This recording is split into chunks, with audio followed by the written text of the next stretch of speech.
if I can say, actually, I would, in retrospect, when I saw Pirates of the Caribbean, the first movie, I thought that's what I was trying to do. That movie is what I was trying to get my game to play like, that whole experience. And Wishbringer was the other game that I loved, the double layer of Wishbringer, of able to play it without magic and with magic. And in the end, I didn't have any magic in the romance, but that's sort of, I should say, what I was trying to do with Plundered Hearts was have a way you could play it just as an adventure, and then a way you could play it as a romance. Steve did it more successfully in Leather Goddesses of Phobos, I'd say. If you tongue-in-cheek romance for kind of sexy stuff, you could do the joke of you could play it as a straightforward game, or you could play it for all the sex jokes. So, anyway, that's all.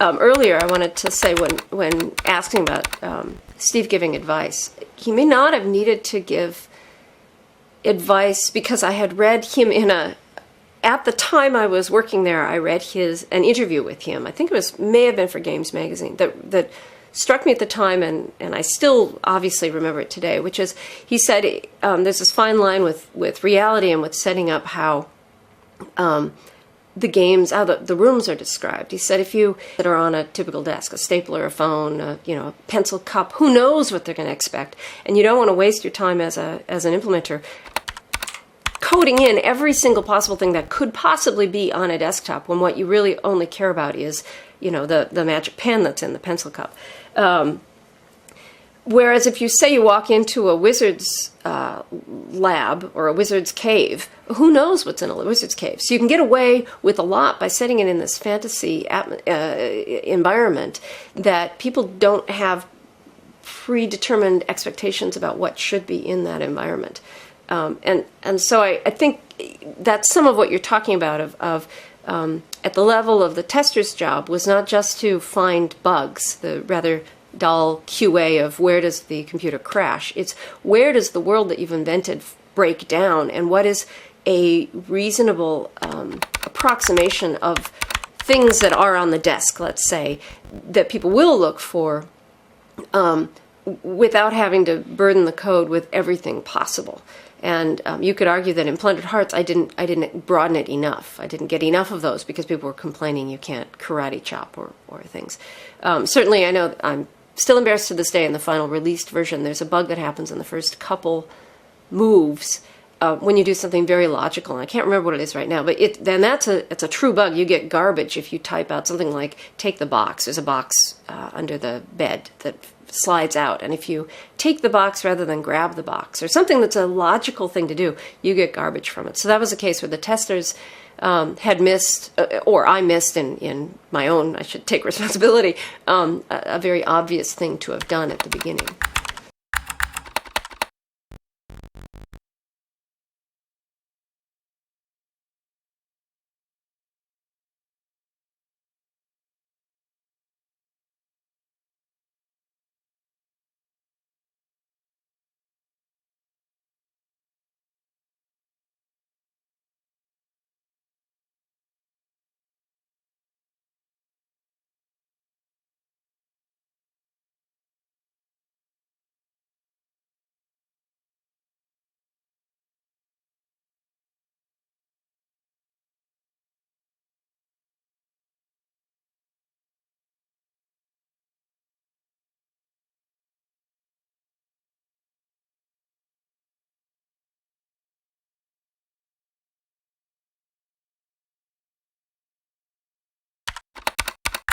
I think it was panic. And I think what made Infocom so great when it was great was exactly what killed us.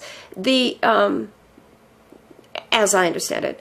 What happened was they formed the company to be a button-down, three-piece suit with vest and tie business company.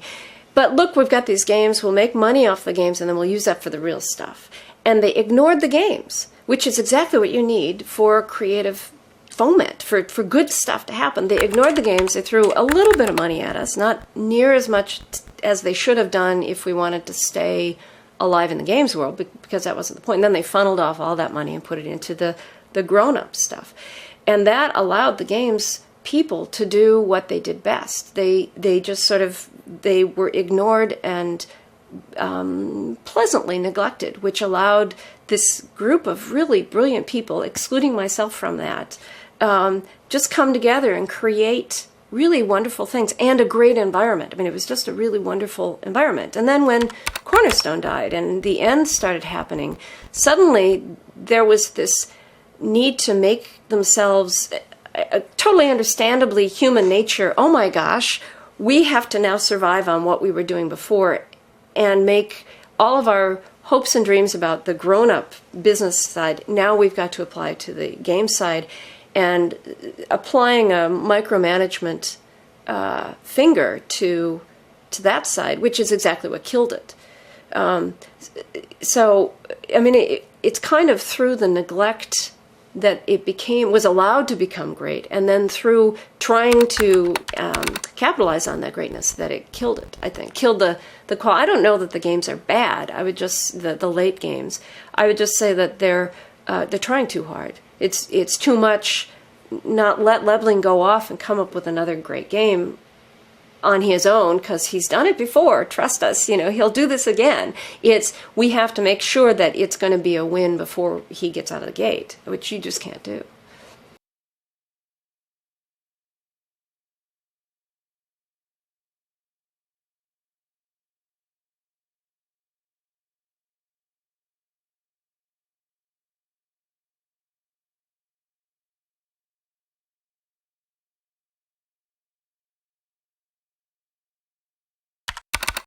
Right. I'm not sure. I can say, I think of Infocom, the theme song in the back of my head is Camelot, Camelot, which I can't sing right now, but it was kind of this moment of glory. And it's not to say that it couldn't happen again. I look at the games coming out now, which I don't look at too closely. I'm not big into games. But I don't know. I think some of what made Infocom so great was this individual vision that they were able to, that the style of the game and the ability with the text adventure, it is a book. I'll go strongly. It is a book, just done a little differently. You get an individual vision in a different way than you do when you're having to hire voice, what do they call them, voice actors. Mark Hamill has to be in this, and we got to have graphics, and we got to have certain algorithms for the fight scenes and things. It doesn't surprise me that many of the games, the commercial games today, are more and more like sort of absent Hollywood movies. It's because it's the only way you can make something that looks like that. And I do think it's kind of amazing the underground amateur games that there are. Maybe they aren't underground to people who are there, but because my response is, why would I want to? It's an unlearned response. I want to say this is not educated. It's why would I want to commit to 100 hours of playing some unknown's game? I want the stamp of somebody put some money behind this. I have to pay for this to make it worthwhile, to prove that it's good. But probably those games are as engaging as any other book that's written today. And I would think probably for me and the kind of interests I have, more engaging than Halo. So it's not quite fair to compare Halo with Plundered Hearts, but anyway.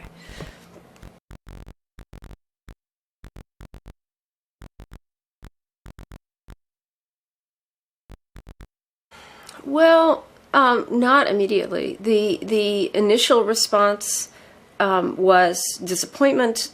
I don't take that personally. I think every game that didn't sell 150,000 at that point was met with internally disappointment.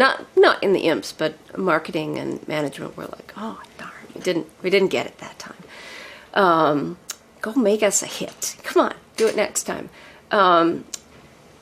but what was it? And given that it sold a paltry 30,000 at the time that the average game was selling 60,000, I think, it was a surprise when 10 years later I'm in graduate school in Minnesota and somebody, a high school or a college kid, knocks on my door and says, "Are you the Amy Briggs? I played Plundered Hearts in 5th grade. It was my sister's game, but I played it with her." I always make clear that the guys were only playing it because it was their sister's game.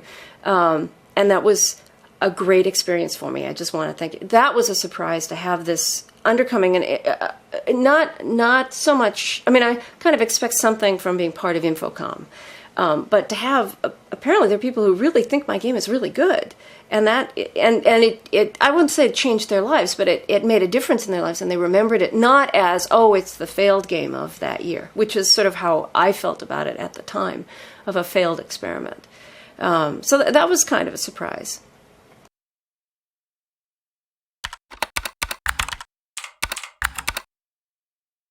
I have a very first-person narrative view of the whole experience. I can't tell you what it was like in a third-person world. This was the first job I'd had out of college, so I didn't know at the time that it was different from anywhere else. I mean, I knew it was different, but I didn't know how different. I haven't continued working in the games industry, so I don't know how different it was from how games are done now. So that's all I can say.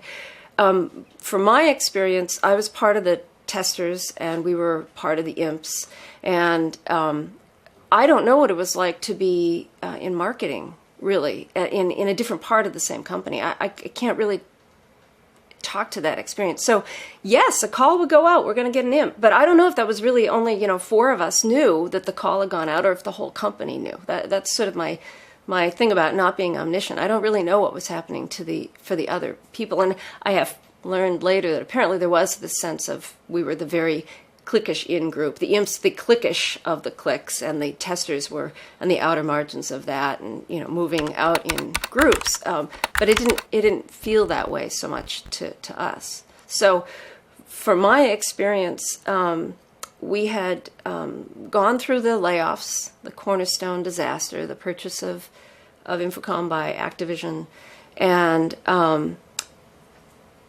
Steve came to me. I was one of his testers. And he came to me some Saturday morning and said, Amy, I think I had told him it would be a goal someday to be an imp or something. It was sort of in the blue sky. And he said, we're going to be hiring an imp someday soon. And after this hiring, because of all the cutbacks and all, there's not going to be another imp hired until one of us dies. So if you're going to go for it, you have to go for it now. So I kind of said, oh, well, what do I do? He said, well, you should write a game. So I wrote a game and applied, and I think there were other people applying too, but then I got it. So the other side of this is the testing and the imps worked very closely together.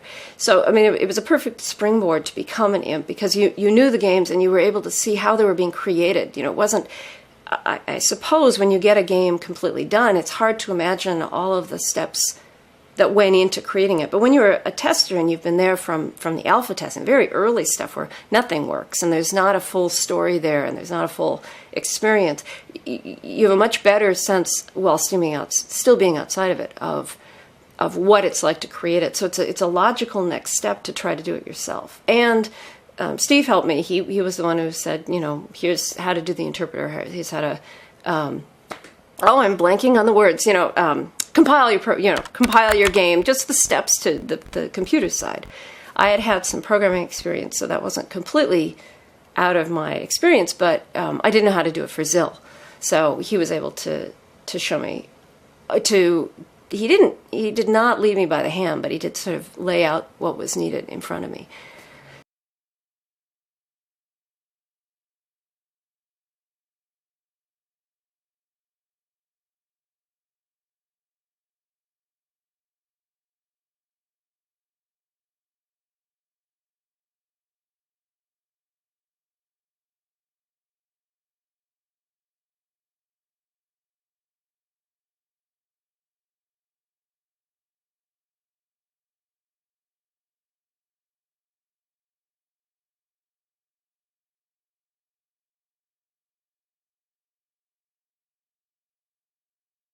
No, it was very, very clear. I think they would have been happier for me not to have done romance game first. It's not like I railroaded them into it, but I think there was definitely, hey, let's do something for women, so we can do the whole women writing for women. We can get that whole new market, because it was definitely at the time, the whole time I was essentially, after my first 6 months at Infocom, it was all the beginning of the end. And so there was a panic underlying everything of, where is the next Hitchhiker's Guide to the Galaxy? And that's that would be my anger, is after Plundered Hearts, he said, well, that's good. You didn't sell very many, dear. It wasn't quite that condescending, but it was almost. It was, just go out and just write us another game that will sell 150,000 copies, which none of the other games had done except for Hitchhikers, which sold something like 400,000 copies. So it was this impossible task that was laid on me. And, we don't want to burden you with telling you what to do.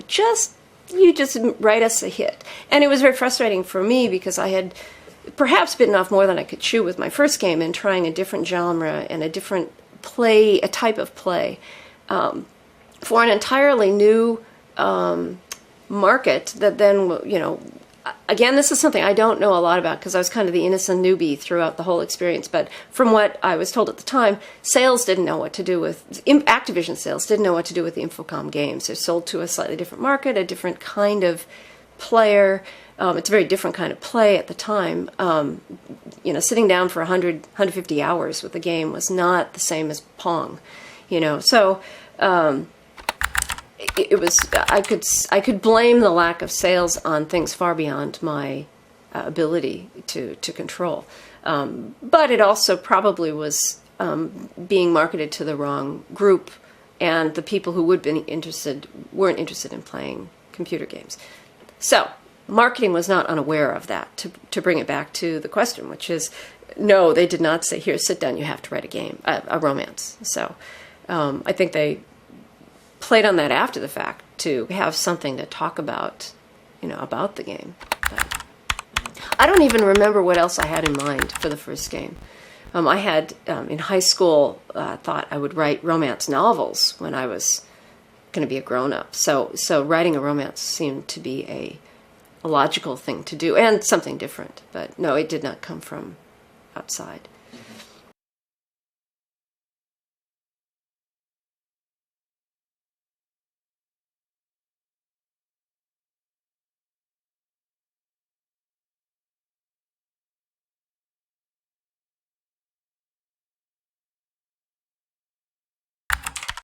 I started at Wheeler, and they moved in my first month or two. Okay. So I got to see both, sort of the end of the old and the beginning of the new. And I was new enough and arrived at a time when everything was expanding, and the excitement was all about Cornerstone and how we're going to be business, we're going to be buttoned down, we're going to be real. None of these game things. And I got caught up in that, even though I was hired on the game side.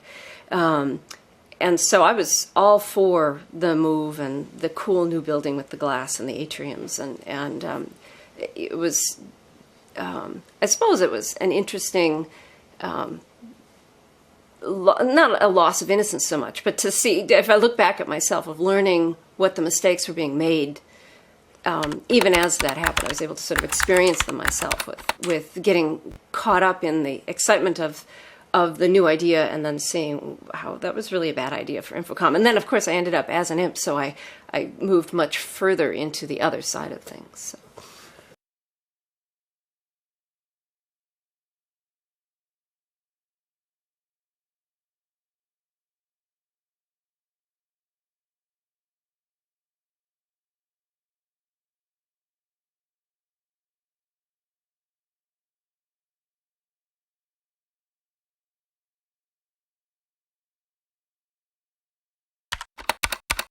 I had written a really off-the-wall, bizarre little game that came from who knows where, about being a tester in a sort of Alice in Wonderland alternate dimension, and taking your bugs, which are real metamorphosized bugs, to the imp, who was like a caterpillar at a hookah. It was very bizarre, and it got around all of the real world things of like ropes, so that my test game that I had done to sort of prove I could do it didn't have any warning signals. I I would talk with all of the guys about, I mean, it was sort of an open atmosphere for some of us. It was up to the individual imp how much you wanted to share with the others. But I would ask about puzzle problems and things. But I don't remember any advice on that level. I know that Steve did help me decide what to, after I was hired, what should my first game be. And I talked with him about it fairly often. And I do remember him saying he would not have done Plundered Hearts first. I mean, before I started, he said, this is not what I do for my first game because it sounds too hard. And I didn't take his advice on that. But so obviously there was mentoring and discussion going on, but I don't remember specifics like that.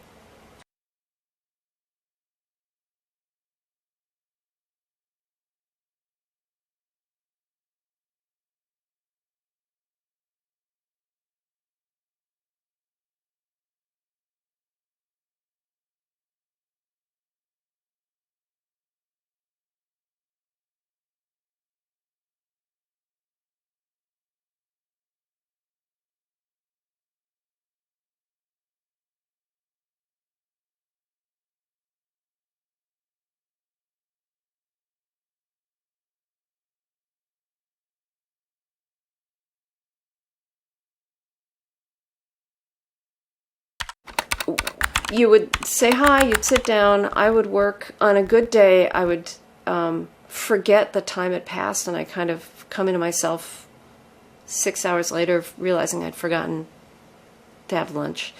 We worked on old-fashioned amber monitors plugged into a mainframe. It's kind of hard to even remember how basic. It felt very high-tech at the time, but it was nothing like the cheapest computer out today. The day would end around supper time, the formal day, frequently with a boggle party, or not party, but a boggle game, which, gosh, I wish I could get this. Probably available now, but for many years it was not possible to have an intranet boggle game. So we would all be playing. It would be whoever signed up, usually imps and testers, playing boggle on the computer for half an hour or so. And then some people would go home. If they had families, they would go home to the families. Others of us would stay and work later.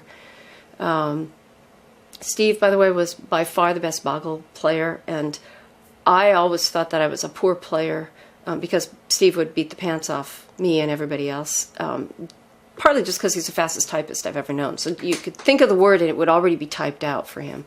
I have since discovered that I have not been beaten by anybody in boggle ever since I left Infocom. So I guess I'm pretty good too, but Steve was supreme.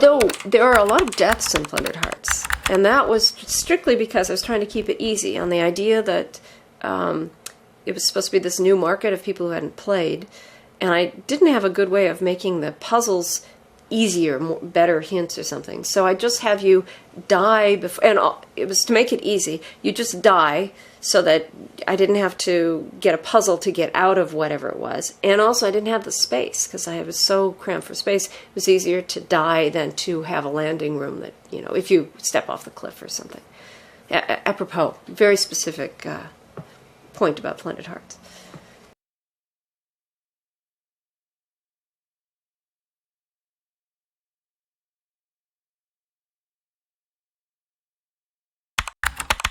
Boy, I used a parser that was already done, and I had to strip it way down. I don't know if probably nobody has told you my story, which was they gave me, because it was my first game, they gave me 9 months to write it, and I finished it in 6. And then spent the next 3 just cutting stuff out. It was way, way too big to fit, because I was the last game to fit on, I think it was the Commodore 64. So it was all that great stuff that had to be cut. And so I did a lot of cutting, but I started with a black box parser.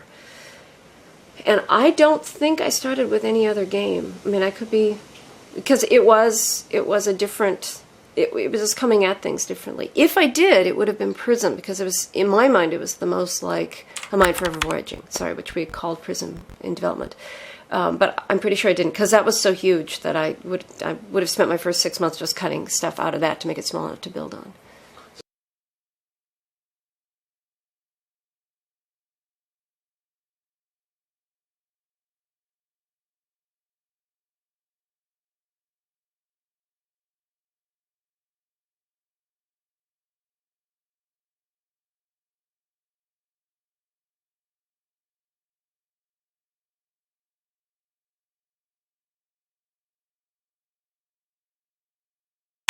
Wheeler, when I first saw it, was already in boxes. Yeah, it was a dark little place full of boxes. So, I'll start talking about the imp life, but I could also probably talk about the testers. The building is still around today, I think, and I think it's 6 stories tall, and we were on the 5th floor, and it was what is now, I'm sure, very dated, all glass on the outside with quite beautiful glass atriums from bottom to top in the middle. And it was all very buttoned down. So I'd arrive whenever I felt like getting up. And I was living in, oh gosh, I lived all over Boston at that time. But I was living on the T, so it was an easy T trip out and then just a walk of 3 blocks over to Cambridge Park. And you go up the elevator and you're surrounded by, buttoned down places. You walk in, we've got a formal reception area and everything's kind of light. And I should say colorless, not light in a good way. It's all colorless, and there's gray carpet, and there's white walls, and there's no... the thing Wheeler had going for it is even though when I knew it, it was dark and in boxes, there was a sense of actual artisanship there. I don't actually know if it was just a rundown place, but that was the feeling of it. There was no artisanship at Cambridge Park. And... we took up like half the floor around one atrium, and it was all divided up with because when we moved in, we were going to take over the whole floor, and I have some memory that maybe we even did rent the whole floor for a while, and then in the cutbacks, they got rid of some of the space, but it was largely empty.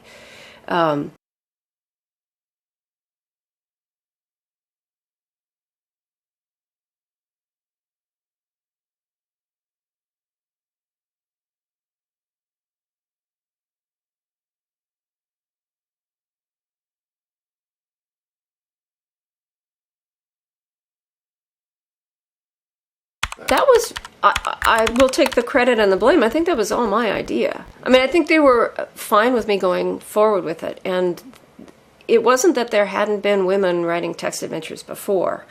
Even in our company, though, they hadn't been, the main imp. But I think it was a good selling point of, ooh, look. And there was this movement at that time. It's before Brenda Laurel and before... I think it's Purple Moon, which has gone out of business now, but the games for girls. The games that they were coming out for girls at that time were like cooking games. Oh, let's have a sewing game, and which is just benighted. It just the concept that, and they weren't fun to play either. So no wonder girls weren't interested in playing them. And I'm not actually going to claim that Plundered Hearts is a game that girls would be that interested in playing, because I think the mode of play is something that developmentally teenage girls aren't that interested in doing, sitting down with a computer by yourself. I think Brenda Laurel and some other companies have done good ways of getting games that girls will be interested in playing. But we didn't know that then. And I was interested in writing romance. I thought a romance might be kind of fun and different. And I had this, this gimmick of, ooh, a woman writing for women. So there were, at the time, there were some critical reviews that just hated it because of its over-femminess. And I remember one reviewer just lit into the game because she was trying to karate chop and to do tough guy stuff, and the game wouldn't let her. And so she was criticizing it for not allowing the character to be strong. And we can go into a whole sort of philosophical approach about what a character should be in one of these games. But it was an interesting experiment.